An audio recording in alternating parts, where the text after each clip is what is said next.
Assalamualaikum warahmatullahi wabarakatuh. Selamat pagi untuk mahasiswa semuanya. Bertemu kembali kita pada mata kuliah Interpretation. Pada kesempatan kali ini kita akan membahas tentang Professional Standard and Ethics of an Interpreter. Jadi bagaimana sih standar ya dan etik profesional dari seorang interpreter ya. Itu yang kita bahas hari ini. Code of conduct-nya ya, etika ya, aturan-aturan apa saja yang harus dipahami oleh seorang interpreter. Baik, code of conduct ya, kode etik. A code of professional conduct is a necessary component to any profession to maintain standard for the individual within the profession to adhere. Artinya apa di sini? Suatu kode etik profesional gitu ya, merupakan komponen yang paling penting pada setiap profesi untuk mempertahankan atau mencapai standar ya untuk individu dengan profesi kerja kepada kliennya ya. Jadi suatu kode etik itu merupakan hal penting ya supaya nanti tercapai keinginan customer kita dan bisa kita mengerjakannya secara profesional atau standar. It brings about accountability, responsibility, and trust to the individual that the profession serves. Jadi kode etik ini nanti akan menjelaskan tentang akuntabilitasnya, tanggung jawab, dan juga kepercayaan customer atau individu kepada profesi tersebut, gitu ya. Those who interpret information from a source language to a target language bear tremendous responsibility. Jadi bagi siapa saja yang memang bekerja pada bagian interpreter, sebenarnya dia memiliki tanggung jawab yang besar. Apa itu contohnya? Translate information accurately as possible, paying careful attention to regional dialect and cultural sensitivities.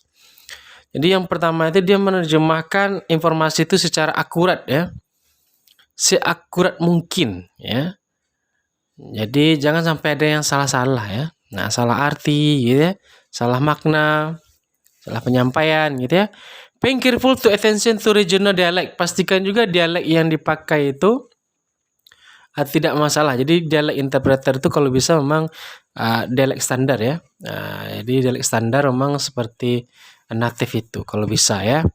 Sehingga nanti kedua belah pihak dapat memahami apa yang disampaikan ya, dan juga interpreter itu harus memahami dialek-dialek ataupun aksen atau logat dari kedua pembicara mereka ya.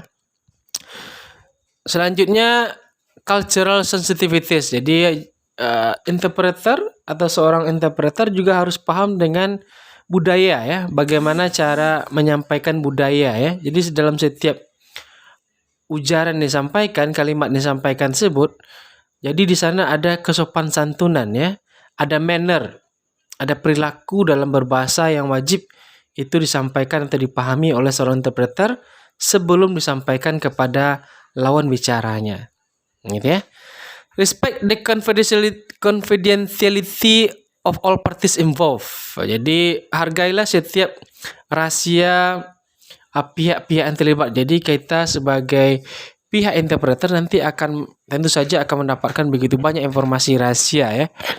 Dan kita sebagai interpreter tidak boleh ikut campur dalam rahasia tersebut. Artinya apa? Kita harus menyimpan rahasia itu serapat mungkin ya.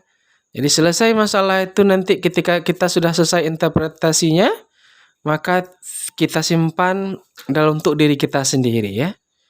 Semua dokumen-dokumen nanti kita berikan kepada customer kita. Jadi tidak ada yang untuk kita. Kenapa? Karena nanti itu akan bermasalah pada diri kita. Oke. Jadi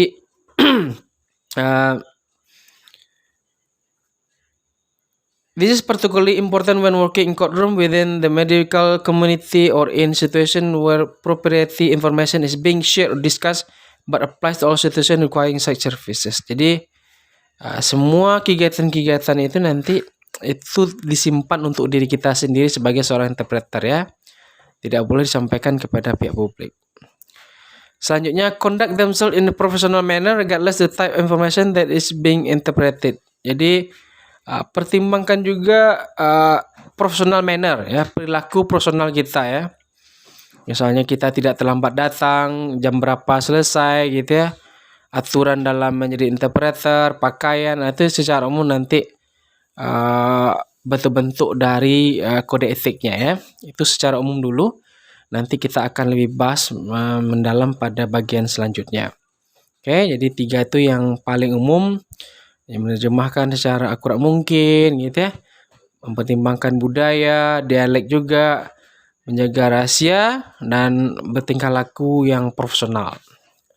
Oke, selanjutnya kita akan masuk kepada poin-poinnya ya. Jadi untuk profesional standar dan etik interpreter itu, poin pertama yang harus kita pertimbangkan itu adalah accuracy, ketepatan. Translator interpreter will work to the very best their ability to provide true and faithful rendering of the source language. Jadi bagaimana seorang translator atau interpreter itu menerjemahkan sebuah bahasa sumber dengan ke bahasa target atau pada bahasa target dengan usaha yang maksimal untuk mendapatkan makna yang sama. Nah, gitu ya. Jadi dia harus berusaha supaya artinya itu sama. Ya, kalau tidak sama mirip lah paling tidak. Ya. Jangan sampai berbeda. Okay? They will not omit or add anything. Tidak boleh mengurangi atau menambah apapun, dan harus mempertahankan spirit ya, semangat, tone, nada dari bahasa sumber tersebut. Jadi semangatnya, maksudnya, konteksnya itu seharusnya sama dengan apa yang diterjemahkan. Sama dia, itu yang harus kita jaga. Moodnya jangan sampai berbeda. Tone-nya jangan sampai berbeda. Kalau tone-nya bahagia ya bahagia dia, jangan tone sedih keluarannya, gitu ya. Jadi harus dipertimbangkan, harus sama dia. Harus mempertahankan makna dan konteks yang sama antara bahasa sumber dengan bahasa target. Selanjutnya, cultural sensitivity. Cultural sensitivity itu artinya ada budaya-budaya atau norma budaya yang berbeda dari satu negara dengan negara lain. Karena kita memiliki dua narasumber, tentu saja kedua narasumber kita itu memiliki perbedaan budaya ya, antara satu dengan yang lain. Bisa saja agamanya yang berbeda. Oke? Oleh karena itu, seorang interpreter harus dia menghargai perbedaan tersebut. Oke? Harus menghargai perbedaan dari perbedaan-perbedaan yang ada. Oke? Apapun budayanya harus kita hormati. Apakah mereka dari kalangan atas, kalangan menengah, kalangan bawah, apakah mereka pekerja kelas bawah, kelas atas, ya sama saja. Oke, jadi kita sebagai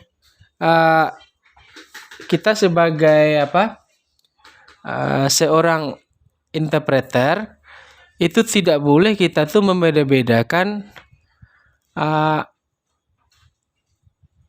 bentuk pelayanan kita sesuai dengan budayanya. Tidak boleh dia ya. Apapun yang disampaikan oleh lawan mitra kita atau bicara kita itu sama saja bagi kita.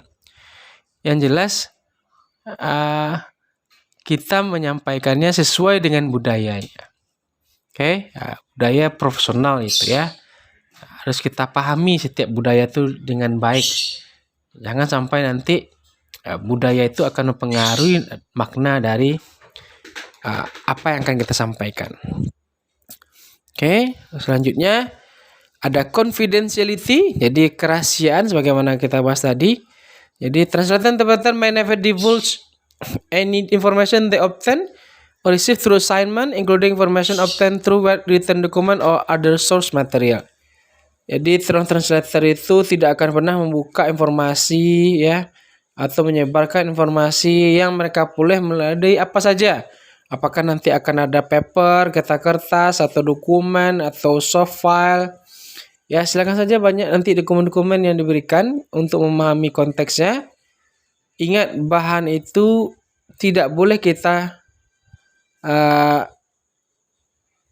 berikan kepada orang lain yang bukan dari kelompok mereka ya. Oke, jadi harus pihak yang terlibat saja. Tidak ada pihak lain yang mendapatkan informasi itu selain dari pihak dan dari sumber kita. Oke. Selanjutnya adalah disclosure namanya. Disclosure itu sebenarnya mirip juga dengan confidentiality tadi. Jadi interpreter itu tidak boleh mendiskusikan ya, berbagi pendapat dengan publik lainnya atau dengan orang lain terhadap kasus yang dia tangani. Ya, kenapa? Karena ini menjadi rahasia dan pekerjaan mereka. Oke. Jadi semuanya harus dipahami dengan baik. Oke, kalau ada diskusi itu langsung bertanya kepada narasumber kalau ada. Oke, topiknya apa? Karena kalau kita berdiskusi dengan orang lain, apakah nanti sebagai konsultan, oke, atau ahli atau menyediakan informasi bagi orang lain, hal ini akan membuat pekerjaan kita lebih tidak menjadi profesional. Dan itu artinya kita sama saja membuka rahasia customer kita kepada orang lain. Dan itu sungguh dilarang dan bisa kita dihukum untuk itu ya. Kena penjara ya karena membuka rahasia. Selanjutnya ada namanya proficiency. Proficiency itu artinya kelancaran. Jadi kita juga harus tentu saja memiliki sertifikat ya. Sertifikat untuk menjadi seorang interpreter. Harus menjelaskan pengalaman kita, kompetensi kita, baik di bidang translation atau interpretation. Dan memiliki membership ya, keanggotaan ya dari asosiasi profesional translation atau interpreter. Jadi proficiency harus kita latih terus ya. Jadi mengikuti seminar, mengikuti workshop, ada pelatihan, ujian. Jadi harus kita ikuti seperti itu supaya orang percaya dengan diri kita.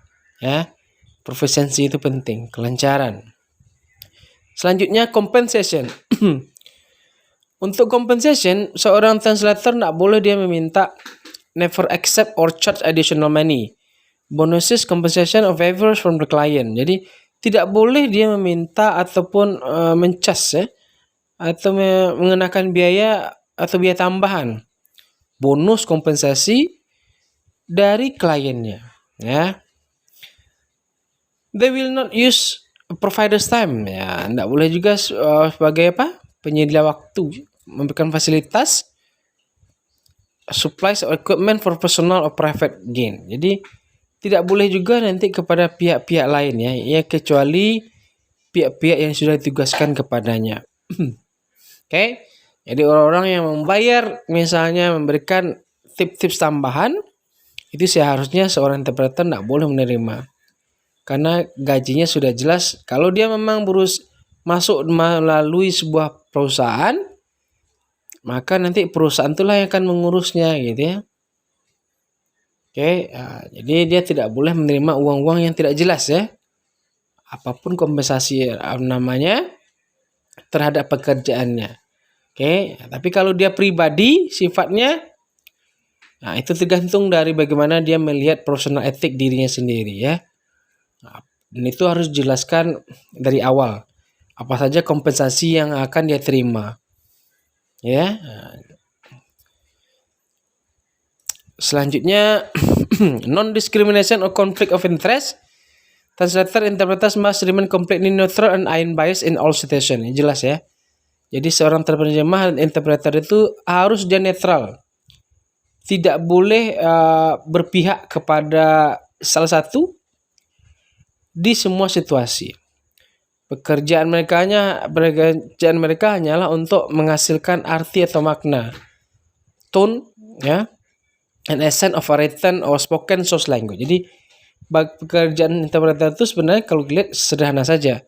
Bagaimana menyampaikan arti atau maksud kepada lawan bicaranya dalam bentuk ujaran. Ya. Jika seorang interpreter translator feel the performance will be compromised in any ways as a result of the situation, subject matter scenario, the interpreter feel they are unable to provide unbiased services, they must resign for an assignment. Kalau seandainya topik yang dia ambil atau dia rasakan atau dia merasa ada permasalahan nanti yang akan terjadi kalau dia masih ikut dalam proses interpreter atau menjadi interpreter, rasanya ada konflik interest, maka dia harus mundur dari pekerjaan tersebut. Karena itu berbahaya nanti dalam proses pengerjaan menjadi seorang interpreter ya. Jadi diskriminasi, conflict of interest, itu seorang interpreter itu harus bebas dari tersebut ya. Ketika dia melihat orang hitam ya standar saja. Ketika dia orang melihat putih standar saja. Ketika lawan bicaranya perempuan ya standar saja. Laki-laki gitu juga ya. Tidak ada perbedaan yang terjadi ketika dia melihat lawan bicaranya itu. Ya. Selanjutnya adalah professional demeanor. Professional demeanor ini artinya those who serve as a professional interpreter and translator do so in professional capacity, so dress and act appropriately within the construct of assignment. This include respecting the dress code, social courtesies of other countries and culture. Artinya apa itu? Professional demeanor ini adalah terkait dengan penampilan dan pakaian. Jadi seorang interpreter itu harus bertingkah laku profesional, ya, berpakaian yang formal, oke? Jadi pakaian penampilan yang formal, ya, yang tepat sesuai dengan konteks di mana dia bekerja nanti, gitu ya. Jadi kalau seandainya kita kurang tahu dengan pakaiannya, silakan tanya nanti kepada pihak yang terkait, ya. Tapi standarnya itu menyesuaikan dengan format formalnya seperti apa ya. Nah, tanyalah nanti kepada pihak yang terkait. Biasanya kita menggunakan, kalau laki itu menggunakan jas, ya, sepatunya yang bersih hitam, gitu ya, pakai ikat pinggang, pakai dasi seperti itu, ya. Jadi standar ya. Kalau perempuan dia ya pakaian yang elegan lah ya. Ada blazer, ada juga boleh kalau sekarang menggunakan baju muslim yang elegan ya. Tapi blazer juga harus dimasukkan ya. Jadi pakaian itu jangan pakaian yang aneh-aneh untuk dilihat, karena itu mengganggu juga untuk lawan bicara kita. Jadi cara berpakaian dan bertindak itu haruslah profesional. Oke. Selanjutnya harus mempertahankan professional relationship. Jadi hubungan dengan narasumber itu memang harus berbentuk profesional, harus mengikuti protokol ya. Strict protocol where the interpreter or translator is totally independent party, where others are marked by cooperation. Interpreter and translator must be familiar with this context. Jadi seorang interpreter itu harus memahami konteks di mana terjadinya peristiwa berlangsung. Jadi dia harus mempertahankan hubungannya dalam bentuk profesional, apapun kejadiannya, apapun yang terjadi nanti dalam proses pengerjaannya, harus bersifat profesional. Dan terakhir, professional solidarity, artinya interpreter and translator respect and support their fellow professional, and they uphold the protection and trustworthiness of the profession interpreting and translating. Artinya apa itu? Sesama interpreter translator tidak boleh saling menjelekkan ya. Tidak boleh saling berpikiran negatif, memburuk-burukkan, menjelekkan, itu tidak boleh. Maka interpreter itu, sesama interpreter itu harus bekerja sama, harus menjaga nama baik ya. Kalau tidak boleh kita memburuk-burukkan atau menjelekkan bagian pekerjaan kita sendiri. Oke, apapun terjadi, kalau ada permasalahan maka kita berikan diskusi sifatnya ya. Jadi tidak boleh kita menganggap rendah ya, atau kita menganggap hebat diri kita sendiri, tidak boleh seperti itu. Jadi kita harus saling menghargai dan menghormati satu sama lain, apalagi kita kalau dalam bidang interpreter. Oke, kira-kira itu topik kita untuk profesional standar dan etika dari seorang interpreter ketika melakukan proses interpreting. Oke, that's our topic today. See you. Assalamualaikum warahmatullahi wabarakatuh.